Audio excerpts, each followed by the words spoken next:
There is the nutmeg. Great. Hey, welcome to the Nutmeg Tavern. I'm your host, John Townsend, and it is always a great time to get together. Friday afternoon, right? 4 o'clock. Perfect time to head to the tavern.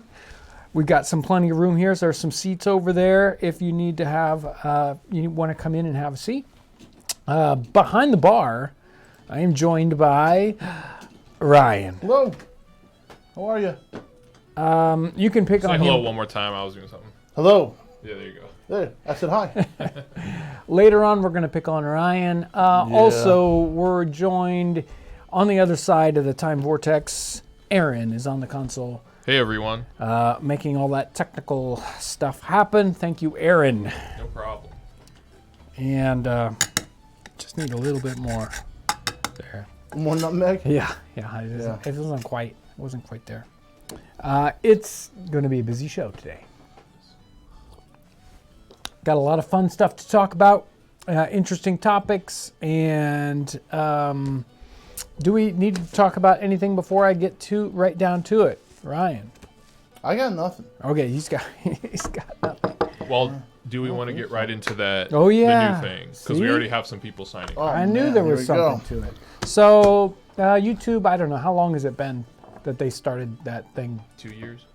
The membership thing? Really? Has it been that long that Yeah. they've been doing that? Anyway, About 2 years. so there's the YouTube membership thing. It's a small, I didn't set it up. Aaron set it up. Ryan Do set you it want up. me to explain it? Yeah, maybe you better explain it. So essentially, there is a wrong camera. See, I'm working with 3 cameras today. He's so. confusing you. We've started a little memberships section of the YouTube channel. Essentially, it's for it's a way to help us out monetarily monthly. It's $2.99, and basically it gets you a badge in our chat, and you get your emojis, like custom made emojis that we've done, and it's just a little way to an extra way to help us out if you feel so inclined, and you get a badge next to your name. Your name gets a certain color in the chat, so we see that it's like a member. And yeah, it's just another fun way to help out, and you get some cool stuff with it. And we'll probably add on to it as time goes on, but it's kind of an experiment right now. So I'll throw a link right now to that page, and shout out to Ryan for making the awesome emojis. And the other thing too is you get a badge next to your name, and the longer you're a member, the badge upgrades in the final one, and I can't remember, the final one is pretty cool. So, yeah. But it's a secret. There you go. I think they can see it. So good. And their name shows up as a different color in Super Chat. Okay. It lets you know that they're a member as well. Okay. Yeah. It's not really, I mean, it's in some ways it's a little similar to the Patreon thing. But it's not really meant to replace it, at least as far as I'm concerned. It's a little bit different way to interact, especially in the live stream. That's the big one for me. Specifically, really. But there's still, Patreon's still a special thing, and that's like, we're doing special live streams for that, some other little Patreon-y kind of things. So it kind of is similar, and I don't know what to say. I don't know. So your first badge, it's like a Rev War guy. So it's like your recruit, and then there you it'll go. keep Yeah. going up. Yeah. And then The different pretty logos. soon you're the general. No, you're not. Pretty soon you're a nutmeg. Yeah. I think that's the end goal of everyone's life. A golden nutmeg. Yes, a golden Yeah. nutmeg. I have Which- a golden. Do I have? Yeah. I don't know where my golden nutmeg's got to. But yeah, those emojis can be fun. You guys should try them out. I see a bunch of members popping up, Yeah, so thank thank you you so everyone much. so Cool. far. That is, Yeah, but that's again, great. don't And- feel like, if you're already a Patreon, we don't want you to feel like you have Yeah. to do both. No. But if you want to and it's fun, go for it. Yeah. You don't have to really, do either. It's just all about the fun kind of Yeah. part of it, the interaction and all Yep. that kind of good stuff. And as time goes on, I think we get to add more emojis, so we can start maybe do some Right. like polls or something, and like contests of what other emojis What we kind of want. But fun we get like emojis. 4 at the beginning, and then Yeah. we add more. So Right. yeah, and thanks to everyone who's joined up so far. Yeah. This is really cool. Incredible. Wonderful. Let's see. Oh, check this out. Matthew Pagehart just finished Plum Martin's book. Okay, Joseph Plum yeah. Martin, and apparently liked it, and thanks you for turning him on to it. That's awesome. It is an excellent book, and kind of pseudo on that topic. I've got, we sort of have, well, like the Cresswell book. That's one of the books that we have printed for us. I've got, I don't know, Ryan, I've got like half a dozen of these guys sort of like waiting in the wings. Just excellent content, and ones that will print in that kind of manner. I love having paper books. I mean, digital books are great, and you can word search them, and they're a powerful tool. But reading them, I just don't get the same thing out of them as I get out of a paper book. Yeah, I'm the same way. Tell you. So the topic that I got today is a question. Where is it? God, there's so much to cover today. It was a question that came in on the Patreon live stream in the chat. And I thought it was an interesting one. I wanted to cover it more at the time, but I really needed more materials. So we're going to kind of recover it. And this time I've got visuals to go along with it. So this is Mike Kruk said, seeing how expensive clothing was in the 18th century, I'm sure repairs and patches were necessary to fix up clothing frequently. Were repairs and patches considered normal or a sign of poverty? And we don't think about that today, do we? Clothing is so inexpensive to us in comparison to what it was in the 18th century that it's like a piece of clothing. Well, normally we don't even wear them out. We get tired of them. They go out of fashion. We get so many new pieces of clothing. It's just, who cares? Unless it's some kind of beloved t-shirt, right?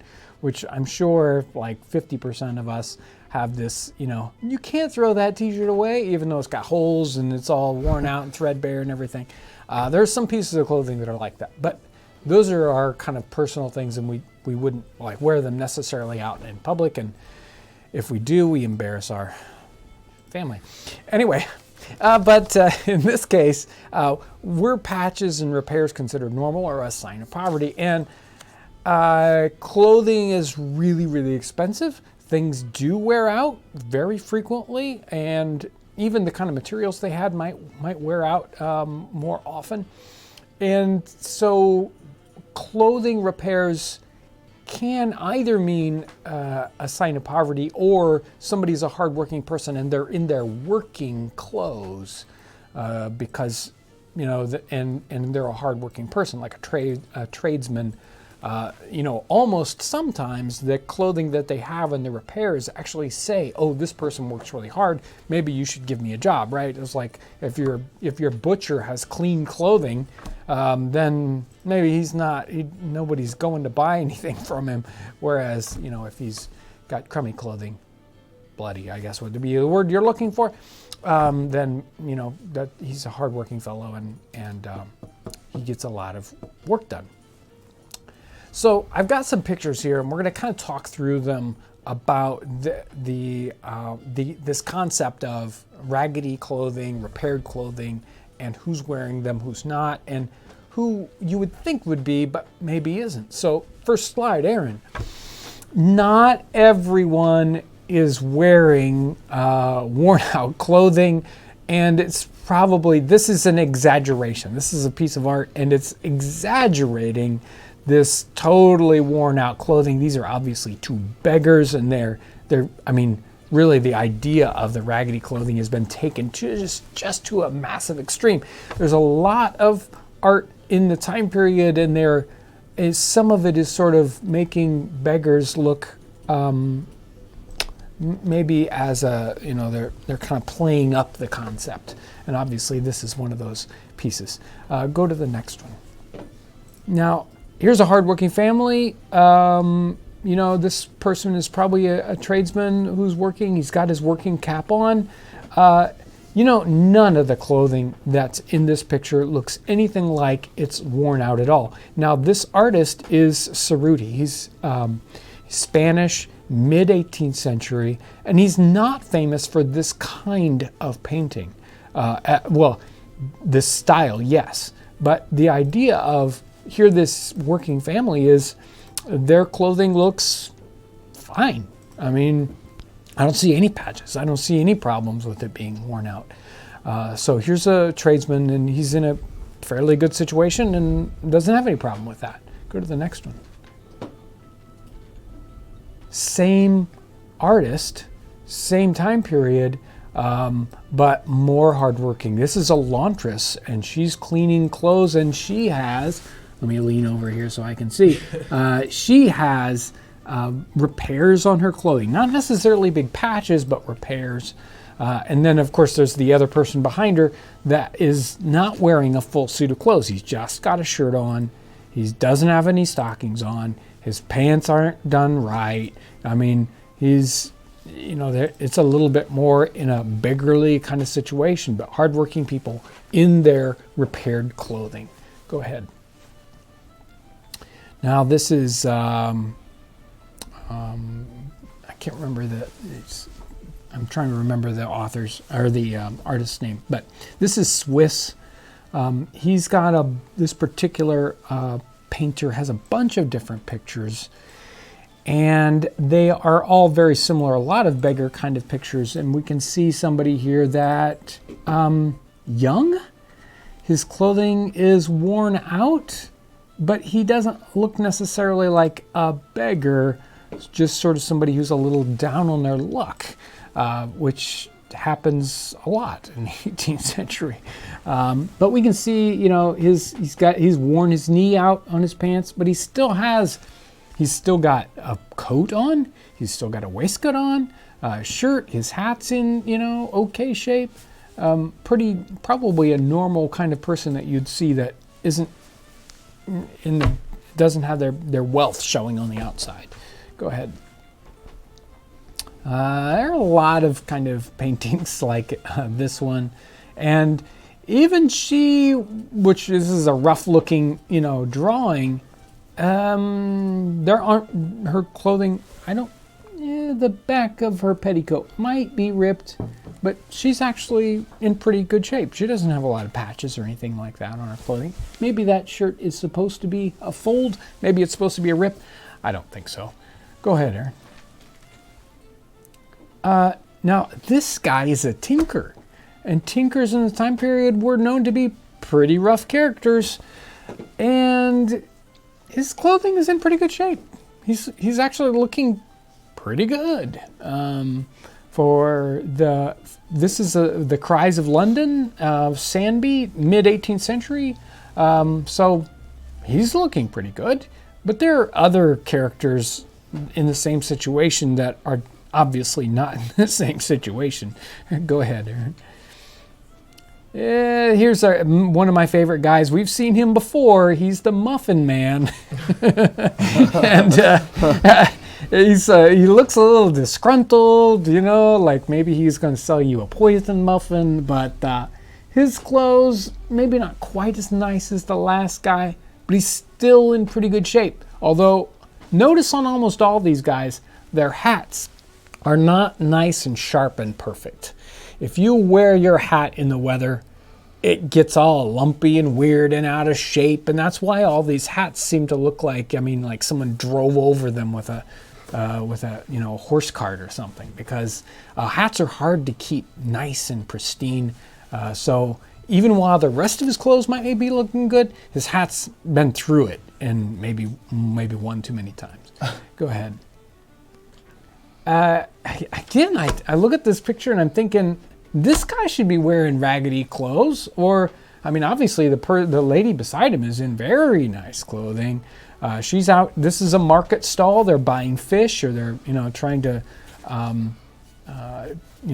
buy fish, get them at the right price. Here, there's a little child there with a doll, which probably means that she's probably pretty high. In a higher standing, not a very, very poor person. But that fellow there, hey, he's a working class guy, and his clothing's looking pretty okay. Go ahead, Aaron. Again, a street seller. She's selling, I think there are fish in that basket, if I remember correctly. She's looking good. She doesn't have Her clothing is not worn out. Go ahead, Aaron. Yeah, well, this lady here is selling. The caption on this one is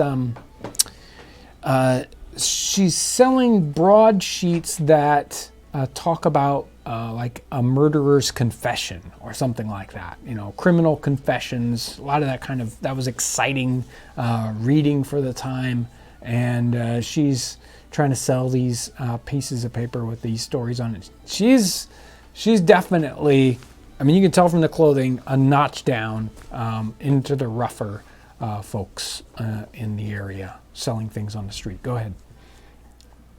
Yeah, and then, I mean, obviously there's these striations of people in these selling situations, and this woman's probably selling or buying slush. So she's getting like old, whatever kind of comes, the stuff you throw out of your cooking pot, all those oils and stuff. That's what she's dealing in and trading in, and she's got very rough clothing. But again, I mean, she's working. It's a dirty, nasty situation. She doesn't want to be wearing nice clothing because she'll ruin it by getting oils on it. So go ahead. There are also French Cries of London, sort of, except Cries of Paris, right?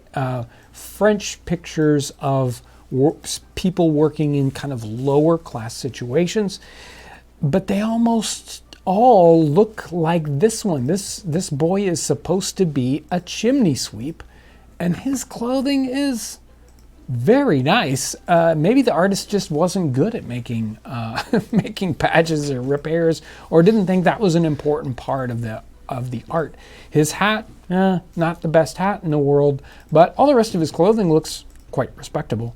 Go ahead. Here's somebody who's selling drinks on the street, and he might have lemonade in that. He might be selling gin in that thing. It's hard to say. It doesn't say anything other than he's serving up drinks. Maybe he's got coffee on there. Can you imagine people kind of walking down the street with a big giant coffee urn on their back, passing out cups? Hey, no. Yummy. But his clothing looks pretty good. Go ahead. Here's a hardworking fellow. He only has a waistcoat on and a shirt. And he has his jacket. Maybe it's hanging up someplace farther away. His hat is not in good shape. He's thrown it on the ground, probably just to get it out of his face while he's trying to do his job here, cutting wood. Go ahead. Another beggar. His clothing is in tatters, and he's going from one place to another. I'm not sure whether he rings his bell and he hopes people come out and give him money or what. But we know that, I mean, we can tell from his clothing, he's in that strata of a person who's down on their luck. Go ahead. So somebody comments, and I thought this was interesting. It looks like it was a sign of not only poverty but a lack of respectability to have ragged clothes that were unpatched versus patched. Yeah, I think that's, you could definitely say that. If you don't repair your clothing, it will start to go bad faster, right? And so repairing it is part of saying, no, I may not be able to buy a new piece of thing, but I'm going to at least keep this one up as much as possible. So go ahead. Yeah, there's you go back that one. There we go. Yeah, she's got hurdy-gurdy there, which is sort of a classic. That quick. Say what? I said you spotted that quick. Well, I mean, it's right there in the middle. How can you miss it, right? But a lot of street musicians / beggars were musician would have like hurdy-gurdies, which is in the time period was both super high class and super low class at the same time. Anyway, she's barefoot. Her clothing's not in the best shape. Go ahead, Aaron. I thought I would show this one. Somebody she's doing dishes, right? I missed this one in the doing dishes last couple weeks ago. I don't see any repairs on that. Her clothing is looking good. Go ahead. And these ladies, again, somebody selling fish on the street, someone probably buying fish from her, or a friend of hers they're talking, right there from the time period. No problems with those clothing. So there's that. Was that the last one? Not the last one. Oh, yeah, they're back to the beginning. So here is Morley's book. It's called The Infortunate, not The Unfortunate. They spelled things and said things in funny ways in the 18th century. Morley grew up in the early 18th century. His family was pseudo well-to-do. He went to school and they tried to get him a nice profession, but he kind of squandered his youth, ill-spent youth. He was an idle apprentice, definitely. And his father dies and he kind of bums around and tries to find work, but it just doesn't work out for him. He's at the end of his rope in London. He says, I was dressed at the time in a very odd manner. I had on a red rug coat with black lining, black buttons and buttonholes, and black lace upon the pockets and facing, which means it was a nice coat at one point. An old worn-out tie wig, which had not been combed out for above a fortnight, an unshaven beard, a torn shirt that had not been washed for above a month, bad shoes, and stockings full of holes. He's so down on his luck, and he doesn't have enough money to buy food that he sells himself. He indentures himself out for a period of time to go to the New World, and they put him on. Him and many people just like him sign a contract, say they'll do whatnot, and then he gets put on board ship. When he gets put on board ship, he says, there every adventurer had his apparel given to him for the voyage, because of course you're not in the kind of situation where just any old clothing is going to do. You would get sick and whatever. So they, as part of their wage, they get given clothing. The clothing apparel given to him for the voyage was a sea jacket, 2 coarse checked shirts, a woolen waistcoat, 2 coarse handkerchiefs, a pair of hose, a woolen cap, a pair of bad new shoes, and off he goes. Now, even these things wear out, and clothing's going to wear out, especially they were probably using them as crew members on the ship. He gets to Philadelphia, and as an indentured servant, they give them clothing as part of kind of like the deal. And he says, at about 12 we landed there, and I was conveyed to my master, where I dined upon dumplings, boiled beef, and udder. When I was enamored, skip that part. I was stripped of my rags and received in lieu of them a torn shirt and an old coat. They tell me it was only for the present, that I might expect better. So as part of their kind of deal, they're being employed. They are given food and lodging and clothing as part of what they had to do. But it immediately sort of identified them as indentured, as a servant in this circumstance. It was identification. You could tell. It's like that person's a servant because of what they're wearing. Nicholas Cresswell, he comes back from the wilderness, and he was wearing wilderness kind of clothing. Now he comes back to the civilized world, for lack of a better term, and he says, a great deal of company in town, being committee day. So it was like market day in town. No one's willing to supply me with a little cash, though I have applied to every man in town where there is a probability of getting any money. Oh, the disadvantage of raggedy dress. He could not get anybody to loan him money because his clothing did not look nice. Again, they were identifying him immediately. Slightly before that, he says, these rascals wore out all the clothes. He left some clothes behind. So people wore the clothes while he was gone. I left here so that now I am reduced to 3 ragged shirts, 2 pair of linen breeches in the same condition, a hunting shirt and a jacket, and 1 pair of stockings. He was having trouble getting around because he didn't have the right kind of clothing. Clothing was a major identifier in the time period, and that's if you didn't have the right thing to wear, and if it had patches or whatever, you might have a hard time. Man. I got more, but that's me. I could just keep going and blah blah blah. I'm sure everybody would like you to. We've got a lot of super chat and stuff like that we should probably talk about. Unless you want to talk a little bit more. No, go ahead, Ryan. Okay, so I think I'm going to try to shout out new members as we go. Good luck with that. Yeah. If I quit doing that, it's not because I don't like you and I like the other people better. And real quick, here is the link to the YouTube membership. Yeah, one more actually, time. Aaron, can you give the rundown on that for all the folks that weren't here? Yeah, so we've started a YouTube membership page, which is basically just another way to kind of help us out monetarily And have fun. and to have fun. More importantly, basically, you get a badge by your name. Your name pops up in the chat. It changes colors so we know you're a member.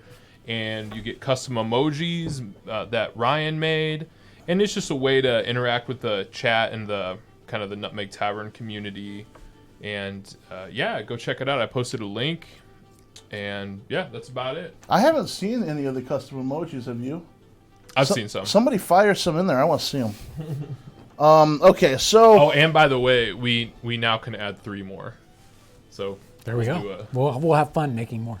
Yeah. So this is gonna. Yeah, I'm gonna try to burn through some of this. Sue O'Connor came in with a super chat that says, "I give up. What's Samson?"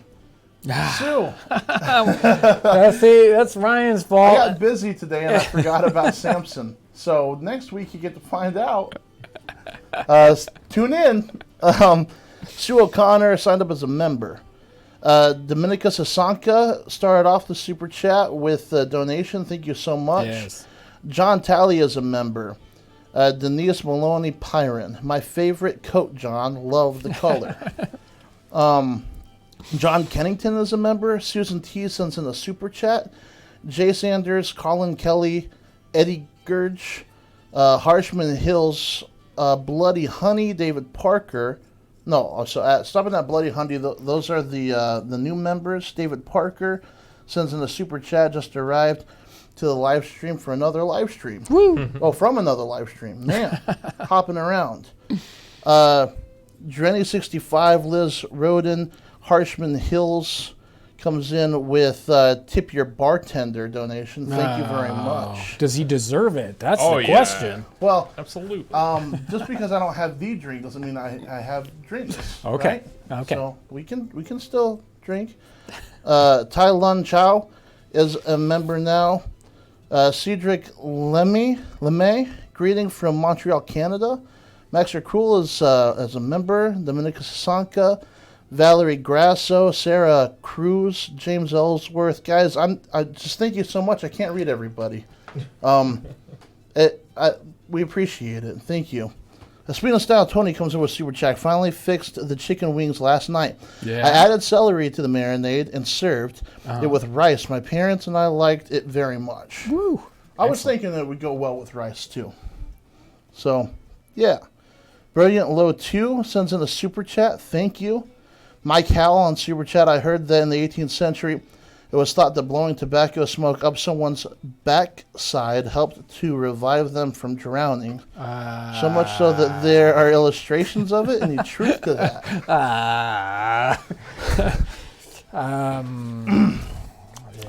On to our next story. Never tried it. Susan T sends in a super chat. Is there any truth to the idea that muted colors would have been worn by the poor and brighter dyes would have been worn by the upper class? There's probably some, there's some implication there. There's some, I mean, obviously there's certain kinds of dyes, like natural dyes. Some of them are much more muted and can give you, and not necessarily even muted when they start out, but they might wear out faster or, leave the cloth faster. And the cloth, of course, fades too in the sunlight. And if you're a hard worker, your clothing might be faded. So, in the chat, Robert Green comes in with rice was a thing in the 1700s? Question mark? Cool. Rice was a big thing in South Carolina, and that was exported from South Carolina all over the world. So that's happening in the 18th century. It's a thing. In super chat, Jan Grisere, I think is how you pronounce it, sends in a pear poultry thank you dancing person. There we go. Pear poultry. Yeah. And then Brilliant Love 2 Minnesota here. Thank you for the welcome distraction from the madness. Yeah. It's a mad world. Yes. Jan sends in a poultry dancing pear cool thing. Joyce Johnson is a new member. Marla Lucas sends in the super chat. Just want to show my support for your channel. You have amazing content that keeps me coming back weeks after week. Cheers. Great. Kimberly Cesado with a Cesado, excuse me. I just saw the phonetic spelling. As she says, people in this time were so smart about the right fabrics to wear at certain times of the year, like wool, cotton, linen. Y'all are great. Thank you. Extra Cool comes in with a super chat. Given the wear and tear washing makes on modern clothes, did washing the fabrics of the 18th century make them last longer? Did it make them wear out faster? Well, they didn't wash their clothes as often. And they would, a thing like this, a jacket, you just wouldn't wash it.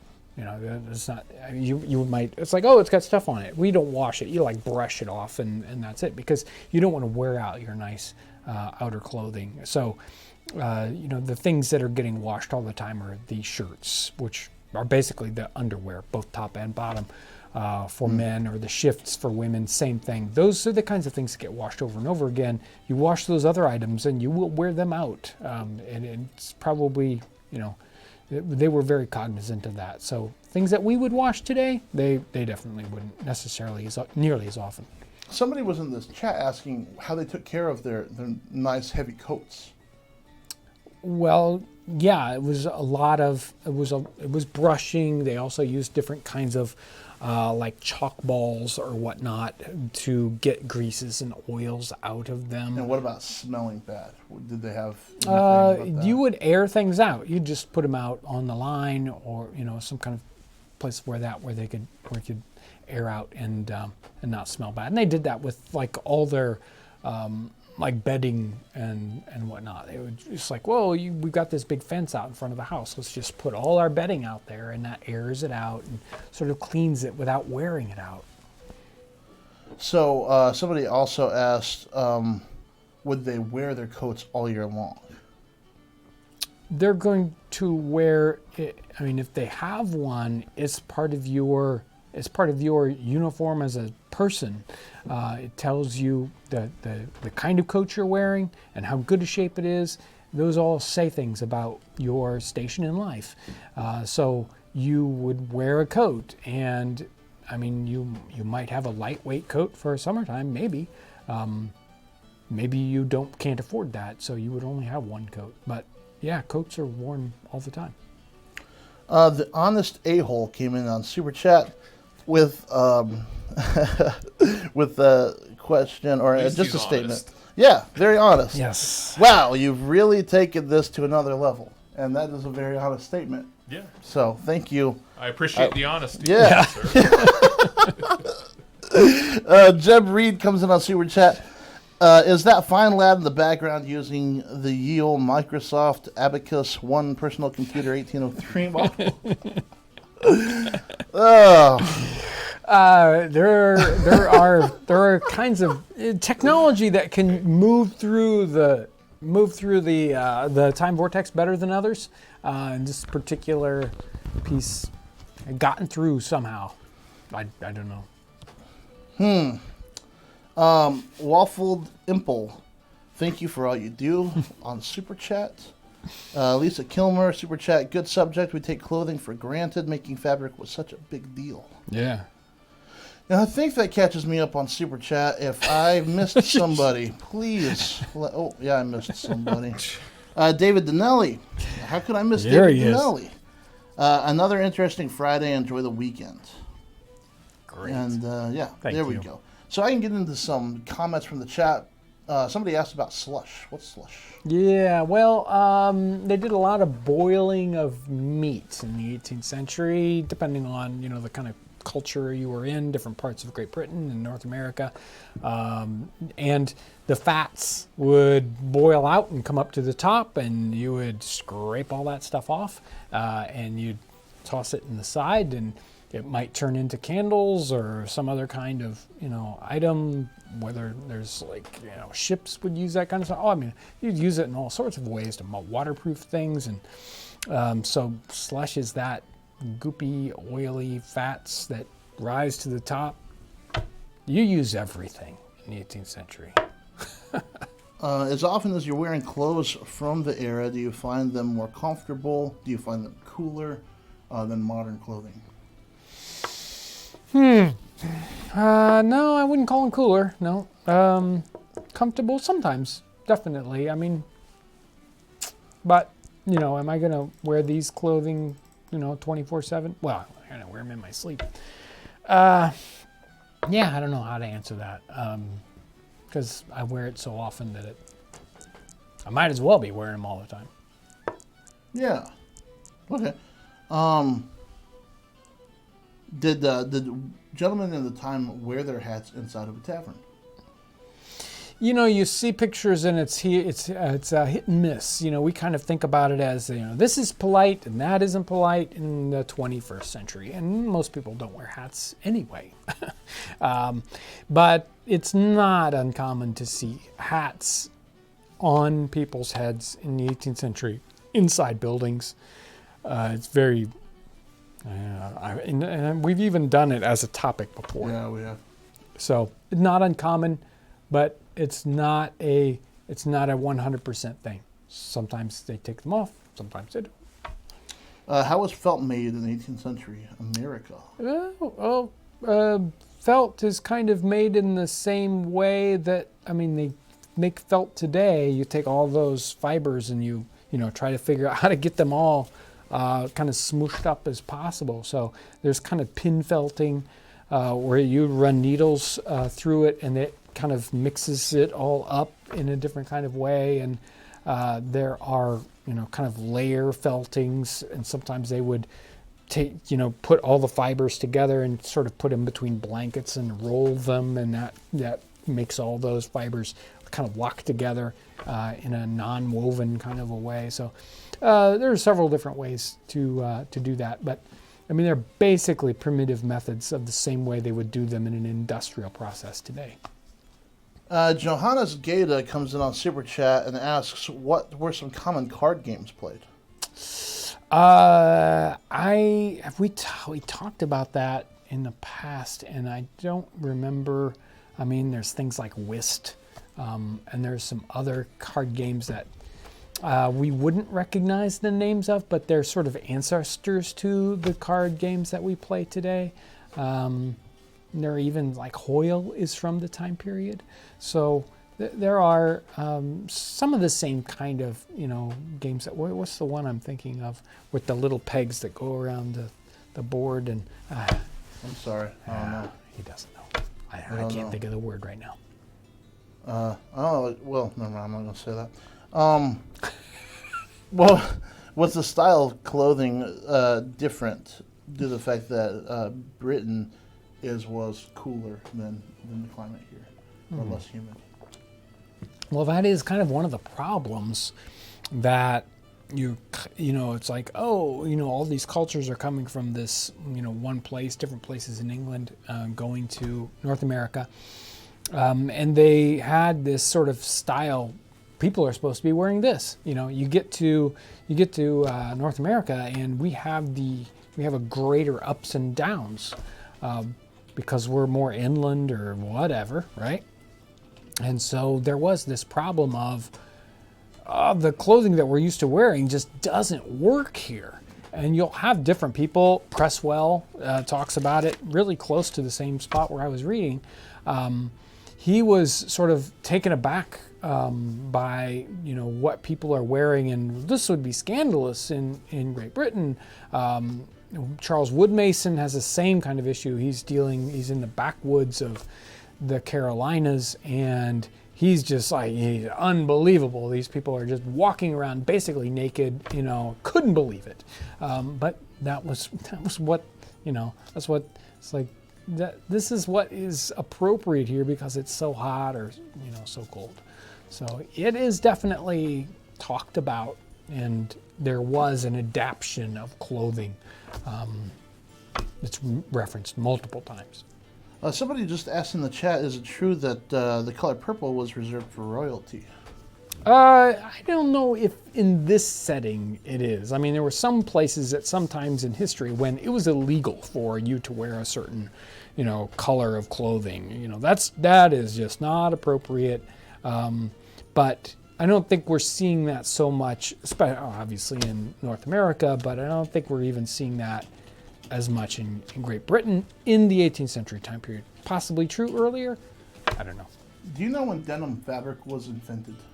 Well, denim is, it depends on how you look at that, but denim today is a twill fabric of a particular, what we think of it as blue generally. But obviously they could weave twills, and cottons and cotton twill weaves are really starting to come into being much more popular in the very late 18th century as those things are starting to be mechanized. And it turns out that the cotton was much more easy to mechanize and make in greater quantities. That developed a lot very quickly in the late 18th century, early 19th century, versus the same thing happening to linen, which isn't nearly as easily to mechanize, and so linen falls out of favor, cotton becomes more favorable. Were there any magicians in the 18th century? Oh yeah, you have all kinds topic. of street people, doing things like magicians and entertainers in different ways. Yeah, that's certainly happening. And I even had a sort of a topic. I wanted to talk to Frank and Carol, Maggie, and about. I had a particular work on people that were doing that kind of thing. I'm not sure if they had that reference or not. I was talk to them about that. Jason Walsh comes in on Super Chat. Love your channel. Greetings from Kingston, Ontario. Keltoid 5 on Super Chat membership and new camera angles emojis too. Cool. It's crazy. Yeah.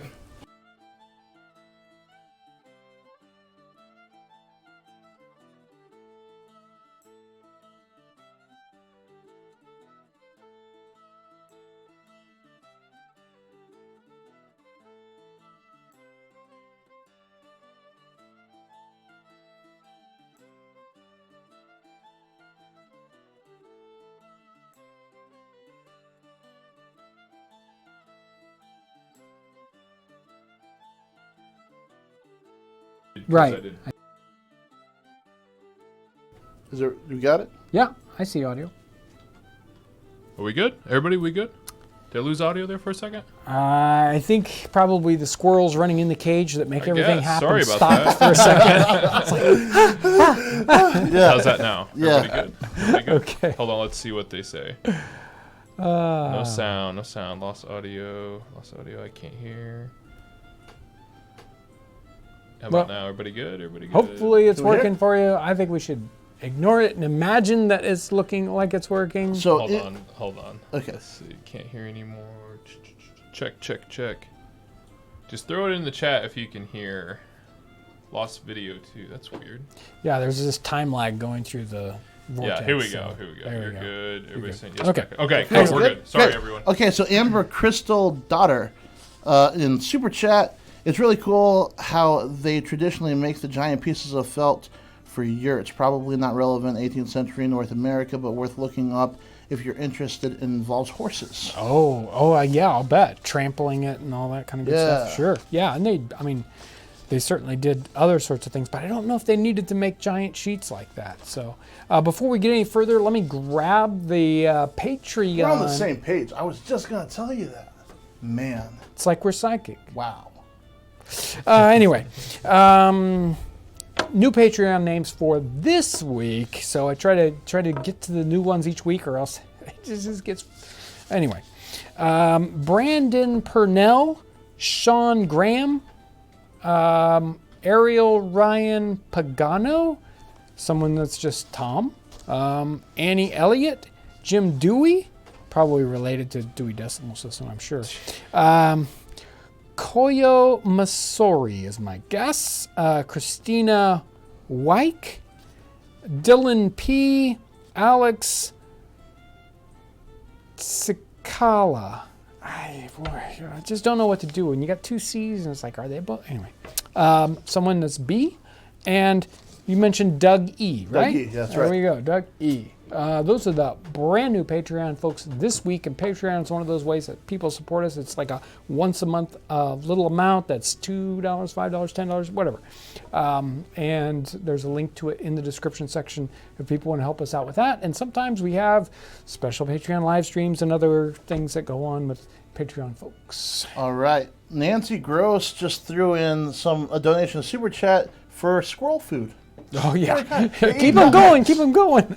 If you new members don't mind, throw a nutmeg emoji in the chat because I want to see them all. That'd be a lot of fun. I already asked that one. How about, are we aware of any specific style of repairing clothes, patches and darning, etc.? Well, they're going to do both of those patches and darning things. And darning, like stockings, and you can repair other kinds of things with that same technique, I guess would be the word I want. So they're using both of those things. It really depends on the skill level of the person and what they're trying to repair and whether they want it to look nicer. There are some kind of cloth repairs you can do, and if you do it right, you can hardly tell that it was ever damaged. It is truly amazing when people use those. They're like, wow, how did you do that? It's just truly great. So yeah, there are a bunch of different ways you can do that. Some of them are just quick and dirty, and other ones are works of art. Aaron, somebody just asked why the bone emoji is there. Are they talking about the bone emoji Yeah. or the bone sitting next to you? Oh, I don't know. Oh, there's a bone up here. I forgot about let's that. see what they say. Because I saw that and I wanted to Well, somebody asked about the bone, I think, last week, too. So I don't know why the bone's here. Why not? It's there. I'm doing that bad of a job cleaning up the tavern here. Well, that's left over from the zombie video. Is it? That's a zombie prop. Yeah. Man, That's crazy. the things you find out. That's crazy. So somebody, we get this, like, when it turns warm every year, they asked how folks stayed cool in the summertime, and the short answer is they did not. They just weren't used to being cool. They might jump in the pond. Well, yeah, I guess so, but, I mean, they're not, like, cooling their house. Well, I wish I could find that section. You keep reading. I'll find this section in this book. Hey, The only thing I have to read is read you questions. Do you want to talk catalog real quick? Catalog. Somebody is wondering what's going on with Our print catalog? Yes. Oh, yeah, we're out of them here, right? Yeah. So the print catalog was done in middle of April because of the weird things that were going on. We went ahead and mailed out all the ones, but we left a bunch of the normal catalogs at the printers, and they're being shipped to us now. So because, of course, at the time, we hardly had any staff here in the building, we said, you guys keep them in your warehouse, and we just, they're shipping them to us. So very soon we'll be able to get more catalogs out for people that have requested them. Somebody in the super chat, Denise Maloney Pyron, do you sell the book you were reading from before, The Unfortunate? ? You're right. Yes, it's The Unfortunate William Morley. It's edited by Susan Klepp and Billy G. Smith. No, this particular book we do not sell, but I'd highly recommend it. And obviously you can find it on Amazon or similar booksellers if there are any other booksellers. Billy G. Smith does not sound like an author. It sounds like an unsuccessful musician. The G probably stands for good or something. Well, I don't think so. Probably stands for gone bad. Were there any common spices back then that we just don't typically see anymore?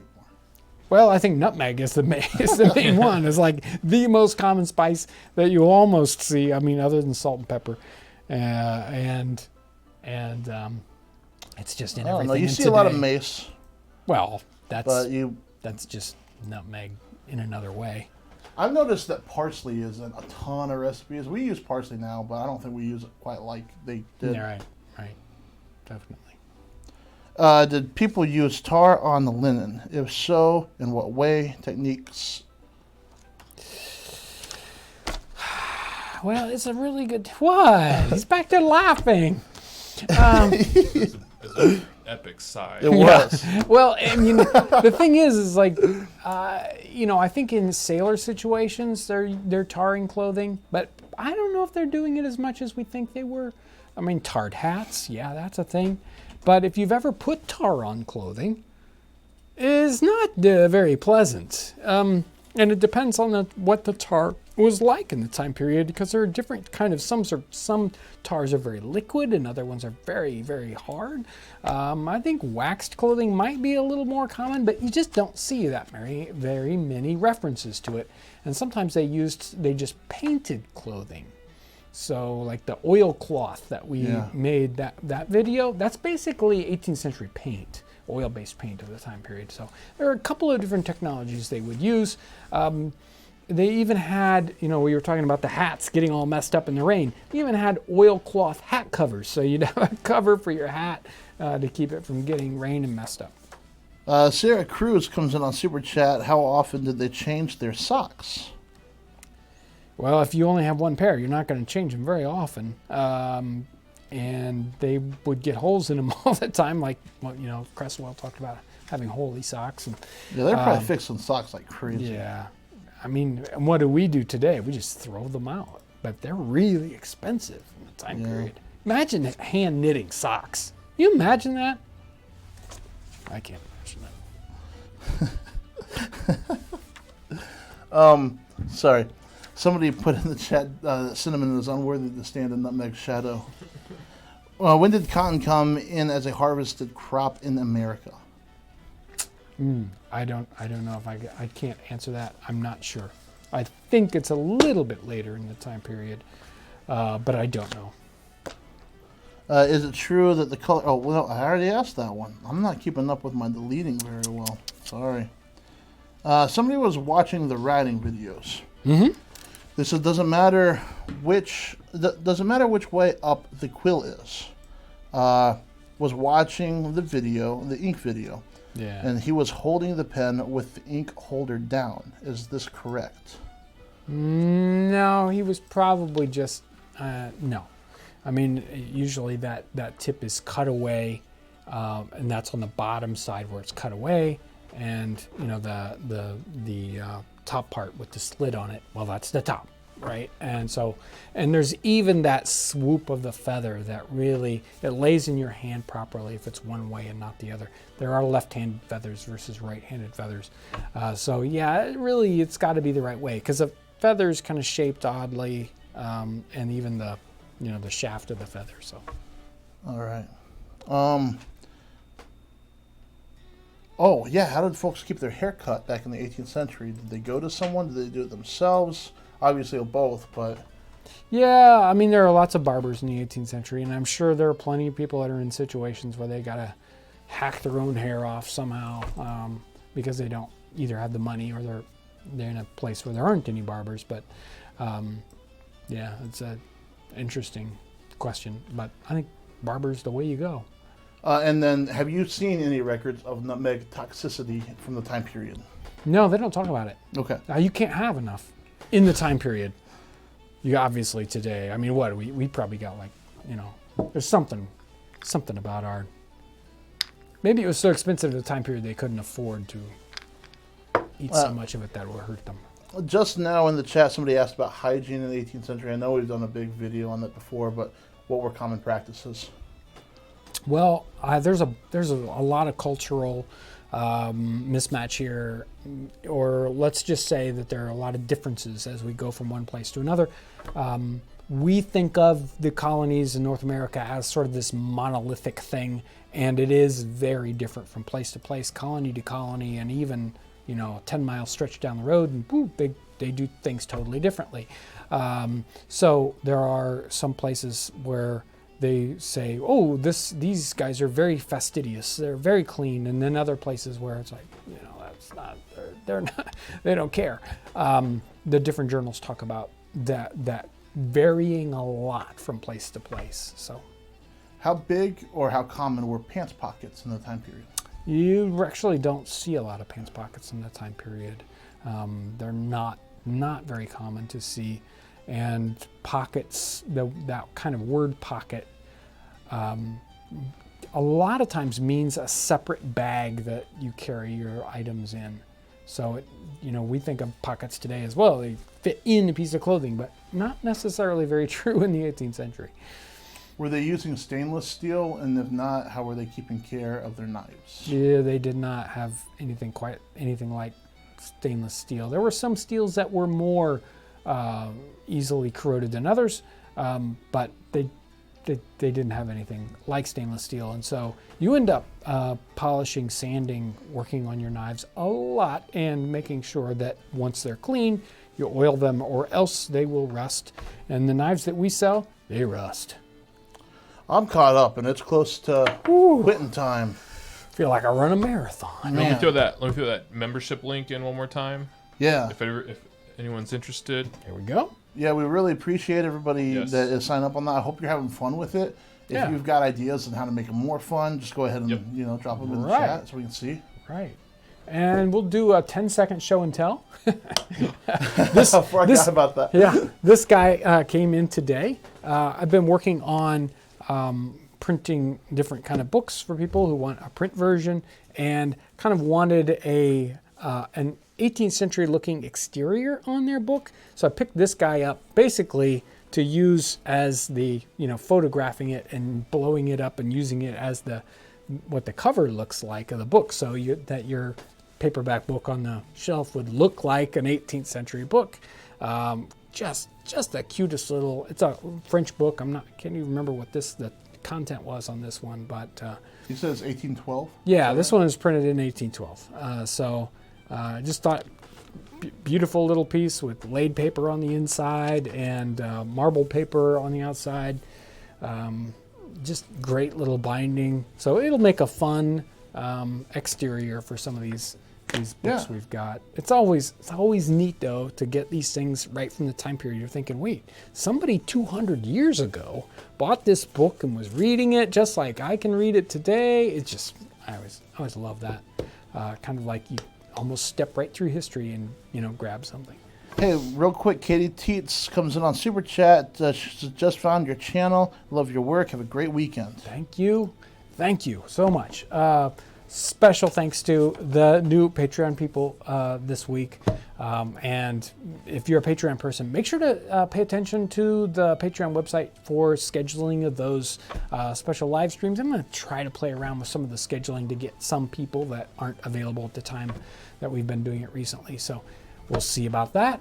And all you guys that support our channel in, whether it's the membership thing or Patreon or, Super Chat or, whatever, you're making a huge difference in the ability that we have to be able to go out and make videos, how much time we can afford to sort of invest in videos or these live streams or whatever it is. You make it possible because we just couldn't do it any other way. So I want to thank everyone for your tremendous effort. And it's always a blast coming into the Nutmeg Tavern and interacting with all this and getting all the questions and fun to watch it afterwards and see all the chat and everything. So thank you everyone for all your tremendous effort, your wonderful support. Thank you, Aaron, Ryan. I hope you have a tremendous weekend. Thanks for watching.